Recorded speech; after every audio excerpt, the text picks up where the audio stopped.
So this is a story called Nellie May Has Her Say by Cynthia DeFelice, and it's based on a British folktale called Master of All Masters. So Nellie May Nimble lived in the bottom with her parents, her 6 younger sisters, and her 6 younger brothers. There was never enough food to feed so many hungry mouths. So one day she said to her parents, "I'm old enough to earn my board and my keep.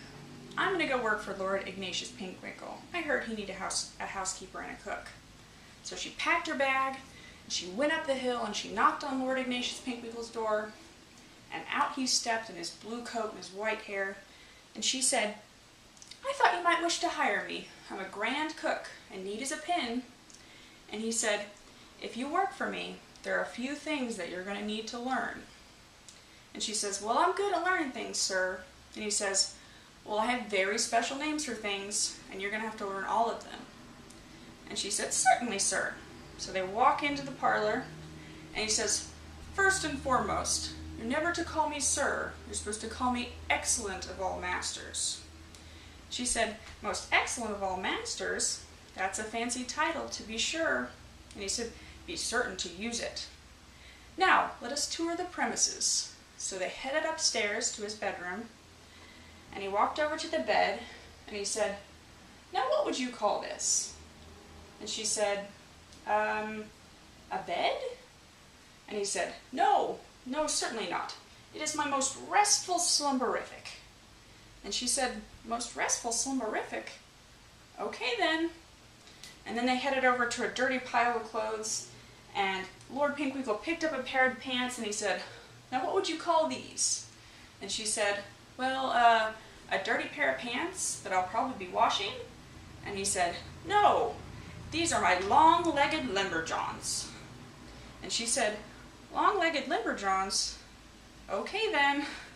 So then they headed over to his pair of boots lying on the floor, and he picked up a pair, and he said, "What's your name? What would you call this?" And she said, "Your pair of dirty boots?" And he said, "No, that's not what they're called. They're called my stompin' whackers." And she goes, "Stompin' whackers? Okay, that's what I'll call them." So he said, "Now let's go to the parlor." And they walked over to the parlor, and the fire was roaring in the fireplace. And Lord Pinkwinkle said, "What would you call this thing right here?" And she said, "The fire in the fireplace?" And he said, "No, it is a flaming pop and sizzle." So then they walked over, and she was like, "Okay, flaming pop and sizzle. Sure thing, sounds good." And so then they went downstairs, and he said, "Okay, what is this animal that has been walking around us this whole time?" And she says, "Well, that's just a mangy old hound dog." And he goes, "No, that is my fur-faced Fluffinbarker." And she says, "Fur-faced Fluffinbarker? I've never heard of such a thing." And he said, "Well, you should, because that's what you're going to call it." And he said, "Well, what's the thing on the end of his tail that goes back and forth, back and forth?" And she says, "That would be his tail, sir." And he said, "No, that is his wigger-wagger." And she's like, "Oh, it's wigger-wagger, okay, it sounds good."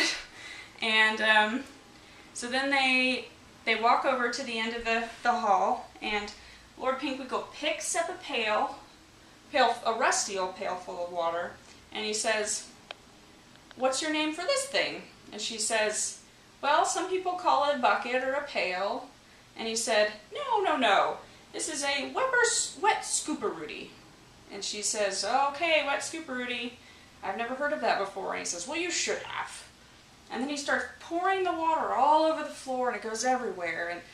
And Nellie May goes, "Oh my gosh, you're pouring water everywhere. What's going on?" And he says, "Oh, that's not water. It's river trickle, silly girl." And she says, "Well, I'm going to have to mop it up." And he says, "Well, not right now. First, we need to go outside." So they go out the door, and they go down the walkway. And then Lord Pinkwinkle turns around, and he says, "Now, what would you call this magnificent edifice?" And she goes, "That's your house?" And he says, "No, it's my roof-topped castleorum." So then she says, "Roof-topped castleorum? Okay, that's what I'll call it."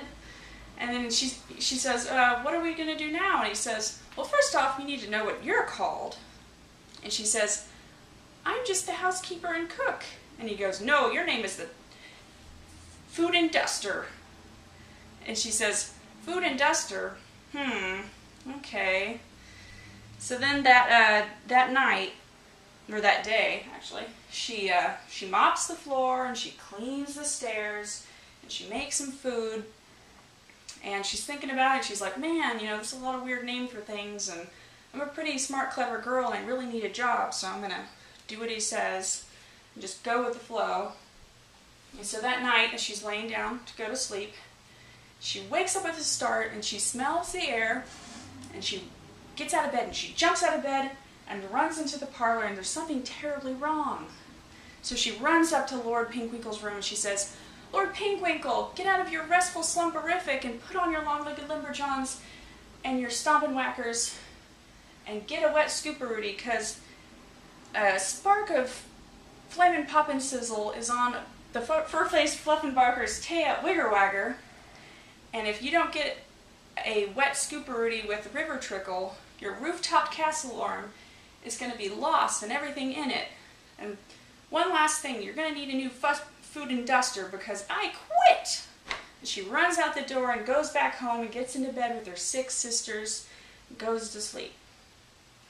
The next morning, who should show up at the front door but Lord Pinkwinkle? And he says, would you consider being my housekeeper and cook again? And she says, I'm not sure. Do I have to use your silly names? And he says, only one silly name. And she says, what name is that? And he says, well, my old nurse used to call me Pinky. And she says, I'd love to work for you, Pinky. The end.